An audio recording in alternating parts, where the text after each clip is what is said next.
रंगीन जादुई पहाड़। बहुत वक्त पहले एक दौर दराज और प्रासरार जमीन के बीचों बीच एक पहाड़ था जो किसी और जैसा नहीं था।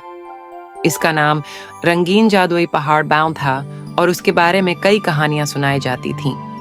पहाड़ की चोटियों पर ऐसे रंग थे जैसे कौस व कज़ह ने वहां घर बना लिया हो। कहा जाता था कि ये पहाड़ सिर्फ हैं, उन्हें मिलता है जो दिल के साफ हों, क्योंकि उसके गहरे गारों में खुशी का राज छिपा हुआ था। बहुत से लोगों ने उसे ढूंढने की कोशिश की, लेकिन जो दिल से नेक नहीं थे, पहाड़ ने उन्हें रास्ता नहीं दिया। ये कहानी एक छोटी लड़की इमारा की है। इमारा अपने गांव में अपनी मेहरबानी और नेकी के लिए मशहूर थी। ये गांव इसी पहाड़ के नीचे था, लेकिन कई सालों से कहत का शिकार था।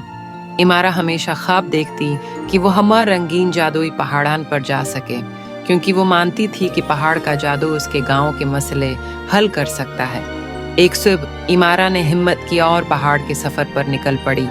जैसे ही वो करीब पहुंची, एक नरम हुआ ने उसका इस्तकबाल किया और पहाड़ हुआ ने उसका इस्तकबाल किया और पहाड़ हुआ ने उसका इस्तकबाल किया और पहाड़ हुआ ने उसका इस्तकबाल किया और पहाड़ हुआ ने उसका इस्तकबाल किया और पहाड़ हुआ ने उसका इस्तकबाल किया और पहाड़ हुआ ने उसका इस्तकबाल किया और पहाड़ हुआ ने उसका इस्तकबाल किया और पहाड़ हुआ ने उसका इस्तकबाल किया और पहाड़ हुआ ने उसका इस्तकबाल किया और पहाड़ हुआ ने उसका इस्तकबाल किया और पहाड़ हुआ ने उसका इस्तकबाल किया और पहाड़ हुआ ने उसका इस्तकबाल किया और पहाड़ हुआ ने उसका इस्तकबाल किया और पहाड़ हुआ ज्यादा चमकने लगा। इमारा पूरे यकीन के साथ चढ़ती गई। हर कदम उसके इरादे की मजबूती को जाहिर करता था। रास्ते में उसे कई अजीब व गरीब मखलूक मिली। एक अक्लमंद अल्लो, एक चालाक लोमड़ी और एक बड़ा नर्म दिल खरगोश। ये सब पहाड़ के महाफिज थे और उन्होंने इमारा की नेकी को आजमाया। अल्लो ने उसे नसीहत दी, लोमड़ी ने चालाकी के इम्तिहान लिए और खरगोश ने ऐसे रास्ते दिखाए जो कहीं न जाते थे। लेकिन इमारा के दिल में सच्चाई और नेकी थी। इसने सबके इम्तिहान सब्र और मोहब्बत से पास किए। आखिरकार वो पहाड़ की चोटी पर पहुंच गई। वहां का मंजर हैरत अंगेज था। हर जगह रंगीन फूल थे जो खूबसूरत धन में गाते थे और दरमियान में एक चश्मा था जिसका पानी कौस व कुज़ह की तरह चमक रहा था।